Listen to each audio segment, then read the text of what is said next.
কোথায় কি হবে? কি হয়েছে কি বলতেছো? ভাটি বানাবে?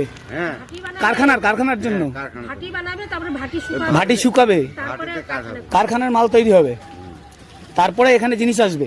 তোমার গ্যাস শেষের দিকে। শিলিগুড়িতে 2000 টাকায় গ্যাস পাওয়া যাইতেছে না। হ্যাঁ 2000 টাকা দিয়ে গ্যাস পাওয়া যাচ্ছে না। গ্যাস পাওয়া যাচ্ছে। তাহলে এখন কি করা যাবে বলো? হ্যাঁ, এটাই হচ্ছে কথা। কি করে এবার লাকড়ি নিয়েও কথা বলতেছে যে লাকড়ি তো নাই, লাকড়ি তো সব কাইটা কুইটা এরা বেচা দিছে, সব শেষ। সব খায় ফেলছে। তাহলে এখন কি করা এখন এইখানে এই দোকানটা চালানোর জন্য দিদির গ্যাস প্রায় শেষ। শিলিগুড়িতে 2000 টাকা দিয়ে গ্যাস পাওয়া যাচ্ছে না, 2000 টাকা গ্যাস পাওয়া যাচ্ছে না। আচ্ছা, তারপরে আসছে হচ্ছে হলো আমাদের এখানে গ্যাসের দাম হুড় করে বাড়ছে, হুড় করে বাড়ছে। পারছে তো ঠিক আছে, বুক করলে তো বুকিংই এই বুক করলে আমাদের এখানে গ্যাসের দোকানের সামনে বুকিং তো নিচ্ছেই না, আর ওখানে বিশাল লাইন। এটাও আমি পরে দেখাবো আর কি।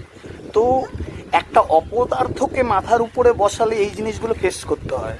হ্যাঁ, এখন এই যে তেলটা যারা পাবে না, এই যে গ্যাসটা যারা পাচ্ছে না, তার ভিতর কিন্তু ওই অন্ধ ভক্তগুলোও আছে, বিজেপি সাপোর্টারগুলোও আছে।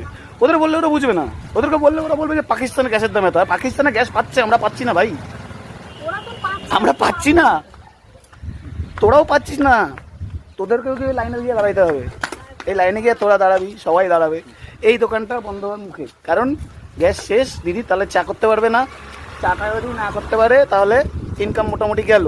তারপরে এই যে কারখানার যে জিনিসগুলো, কারখানার লোক এসে একটু আগে বলে গেল যে আমরা ভাটি বানাবো, আগুনের ভাটি, কাঠ নিয়ে এসছে, সেখানে করে কারখানার জিনিস প্রডিউস করে তারপরে এই দোকানে সাপ্লাই করতে হবে। কালকে মিস্ত্রি আসবে, এই জন্য বললাম যে অপদার্থদেরকে জিনিসের দাম তো আরো বাড়বে। যাই হোক, তারপরে প্যাকেটের জিনিস কমাই দিবে। হ্যাঁ কেন ওজনে কমাই দিবে, প্লাস্টিকের দাম বাড়ছে। অপদার্থদের মাথার উপরে বসালে এই জিনিসই হয়। আজকে হরমুজ প্রণালী বন্ধ, ওখান থেকে পেট্রোলিয়াম আসছে না, কিছুই আসছে না, আমাদের এখানে গ্যাসের সাপ্লাই কমে যাচ্ছে। এখন যদি আমরা রাশিয়া থেকে তেল নিতাম তাহলে কি হতো? এদিকে কোনো হরমুজ প্রণালী নেই, তেল আরামসে আসতো। ইমার্জেন্সির জন্য অপদার্থ হইতে সাবধান, একটা গ্যাস রাখি। এই জন্য বলা হয় অপদার্থ থেকে একটুখানি সাবধানে থাকুন। আমরা এই যে আমরা ভুগবো, এখন আমরা ভুগবো। উনি তো এপস্টিন ফাইলে গিয়ে নেচে আসছেন, আমরা নাচতে পারবো না, আমরা কাঁদবো, আমাদের ভুগতে হবে। দোকান যে চলবে কি দিয়ে, কারখানা বন্ধ হলে বিস্কুট টিস্কুট সবই তো আমার বন্ধ হয়ে যাবে না। কি করে একটা কারখানা চলবে? দেখুন, ভাটি বানাবে, ভাটি শুকাবে কতদিনে, তারপরে আমাকে ফোন করবে। তারপর তোমায় ফোন করবে, তারপর তোমার কাজ। কেন ভাটি মানে তো বিশাল ভাটি, কারণ কারখানার জিনিস মানে অনেক বড় ভাটি। 4 টিন তেল, ভাটি মানে ওই উনুন আর কি, বুঝলেন তো?